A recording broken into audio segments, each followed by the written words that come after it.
वालेकुम स्टूडेंट्स। आज की इस वीडियो में हम एक्सरसाइज 7.1 के क्वेश्चन नंबर 6 और क्वेश्चन नंबर 7 को डिस्कस करेंगे। क्वेश्चन नंबर 6 में आपसे डिमांड की गई है, एक वेक्टर दिया गया है और कहा गया है कि इसका यूनिट वेक्टर फाइंड करें। अब यूनिट वेक्टर क्या होता है?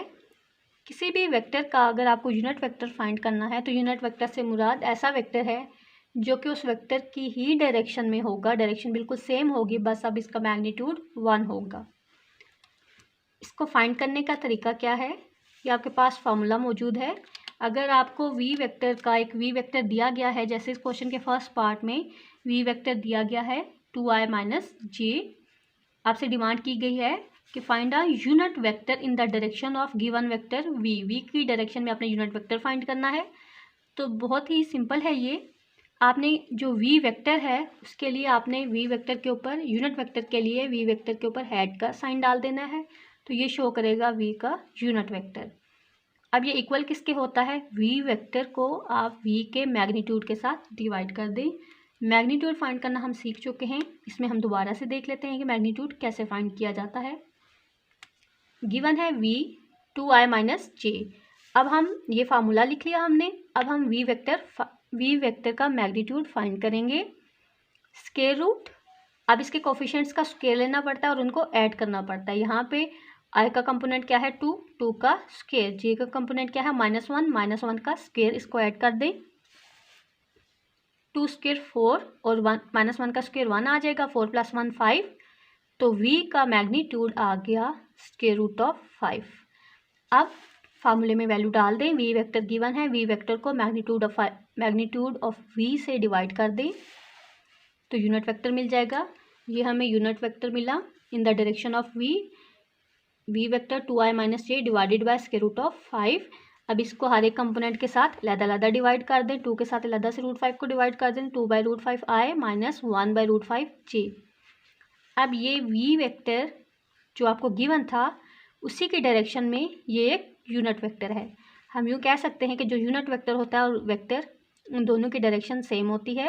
यूनिट वेक्टर का मैग्नीट्यूड 1 होता है। अब आप इसका बेशक मैग्नीट्यूड फाइंड करके देख लें, इसका आंसर 1 ही आएगा। सेकंड पार्ट है। सेकंड पार्ट में भी आपको वी वेक्टर दिया गया है। वी वेक्टर है half of i plus square root of 3/2j। हमने पहले इसका मैग्नीट्यूड फाइंड कर लेना है। हाफ का square plus square root of 3/2 का square under the root. Formula लगाया मैग्नीट्यूड का।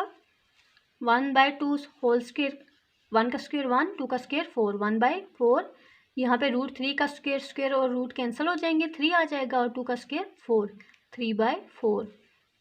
अब आप इसको ऐड कर लें, 4 डिनोमिनेटर में आ जाएगा। यहाँ पे 1 + 3, 1 + 3 4/4, 4 और 4 कैंसिल हो गए 1, स्क्वायर रूट ऑफ 1 आ गया 1। तो यहाँ से आपको v का मैग्नीट्यूड मिल गया 1। इसको प्रोसीड करने से पहले मैं आपको बता दूँ, क्योंकि इस वेक्टर v का मैग्नीट्यूड 1 आ गया है तो इसका मतलब है ये v वेक्टर जो है यही यूनिट वेक्टर भी है। ठीक है, here mod of v is 1, it means v is unit vector. But हम स्टिल इसको फाइंड करके देख लेते हैं कि क्या यूनिट वेक्टर वही आएगा, ये v वेक्टर ही वापस आएगा या कुछ और आएगा। अब यूनिट वेक्टर का हमने फार्मूला लगाया, v के यूनिट वेक्टर का, v vector divided by magnitude of v vector. अब v वेक्टर है half of i plus square root of 3/2j। Magnitude क्या आया है? 1। फर्स्ट टर्म को भी 1 डिवाइड करेगा वही टर्म आ जाएगी, सेकंड टर्म को भी जब 1 डिवाइड करेगा वही टर्म आ जाएगी। तो v का जो यूनिट वेक्टर है वो यही टर्म आ गई, half i plus square root of 3/2j, मतलब v वेक्टर ही है। नेक्स्ट इसका थर्ड पार्ट। v वेक्टर आपको गिवन है, आपने सबसे पहले मैग्नीट्यूड फाइंड करना है। Minus square root of 3/2 whole square plus minus half whole square. आप यहाँ पे स्क्वायर रूट को कैंसिल कर देगा, 3 आ जाएगा, माइनस का स्क्वायर पॉजिटिव हो जाएगा, 2 का स्क्वायर 4, माइनस का स्क्वायर पॉजिटिव और 1/2 का स्क्वायर 1/4। अगेन इसको भी ऐड करेंगे, सिंप्लीफाई करने के बाद इसका भी जो मैग्नीट्यूड है वो 1 आ गया। इसका मतलब है यहाँ पे जो v वेक्टर था यही यूनिट वेक्टर है, जिसका मैग्नीट्यूड 1 होगा तो यूनिट वेक्टर ही होगा। बट स्टिल हम फार्मूला लगा के फाइंड कर लेते हैं। Let v unit vector is the unit vector in the direction of v, then अब वी हैट जो है किसके इक्वल आ जाएगा, V vector over V magnitude. ये वी वेक्टर लिखा, ये वी का मैग्नीट्यूड लगाया, वापस ये हमारे पास यही रिजल्ट आ गया। सो माइनस के root of 3/2i minus half j, ये यूनिट वेक्टर है in the direction of V vector.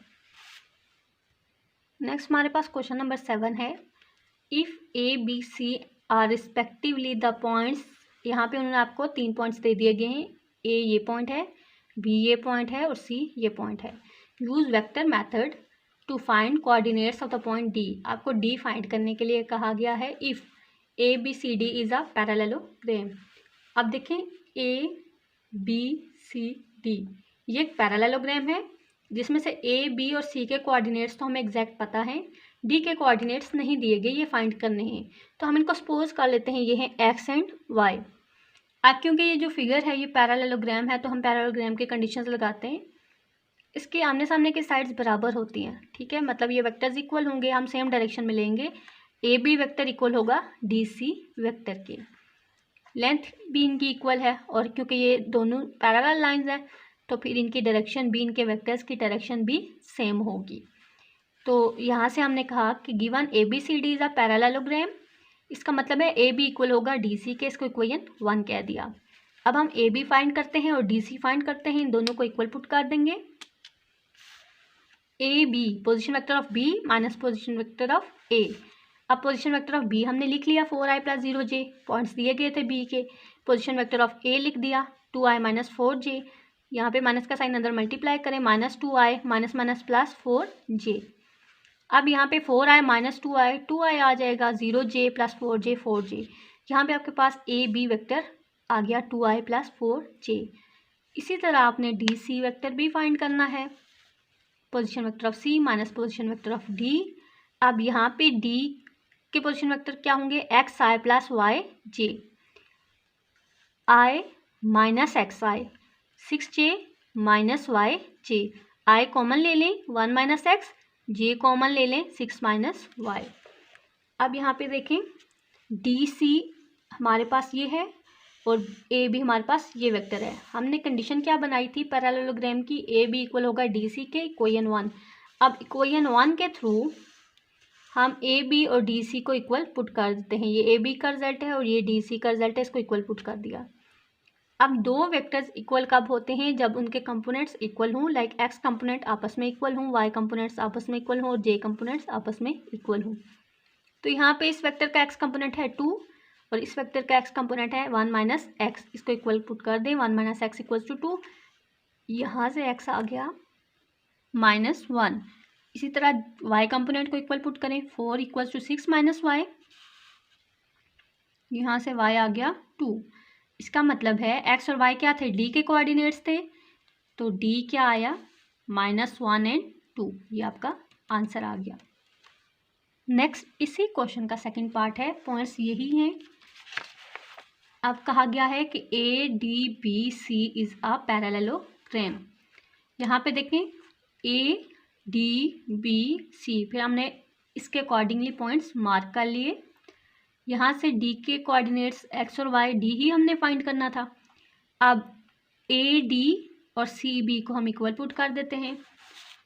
Given A D B C is a parallelogram, तो ए डी इक्वल आ गया सी बी के, ये इक्वेशन 1 है। हम ए डी फाइंड करेंगे, सी B find करेंगे, दोनों को इक्वल पुट करेंगे। वेक्टर की इक्वालिटी की कंडीशन लगा के हम एक्स और वाई की वैल्यूज़ निकालेंगे, जैसा कि हमने प्रीवियस पार्ट के अंदर किया। ए डी है position vector of D minus position vector of A, ये हमने पोजीशन वेक्टर ऑफ डी लिख लिए minus position vector of A, ये माइनस अंदर मल्टीप्लाई कर दें, -2i minus minus plus 4j। इन दोनों में से i कॉमन ले लें, x - 2, इन दोनों में से j कॉमन ले लें, y + 4। ए डी ये मिल गया। इसी तरह सी बी फाइंड करें, position vector of B minus position vector of C. Position vector of B हमने लिख लिए, माइनस का sign, position vector of C भी लिख लिए। अब ये माइनस अंदर मल्टीप्लाई करें, -i और ये हमने -i यहाँ पे लिख दिया, फिर -6j जो कि यहाँ पे लिख दिया। अब 4i - i 3i और 0j -6j -6j। C B भी हमें मिल गया। अब हमने क्या करना है, जो पैरेललोग्राम की कंडीशन थी वो क्या थी कि ए डी इक्वल होगा सी बी के, ये हम कंडीशन लगाते हैं इक्वेशन 1 इम्प्लाइज।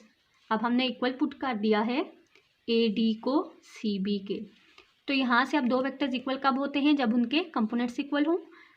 आई और आई मतलब एक्स कंपोनेंट, तो x माइनस 2 इक्वल्स टू 3। यहाँ से x की वैल्यू आ गई 5। अब j और j मतलब y कंपोनेंट्स इक्वल पुट कर दें, y प्लस 4 इक्वल्स टू -6। यहाँ से y आ गया -10। अब ये x और y क्या थे? d के कोऑर्डिनेट्स थे, x 5 और y -10।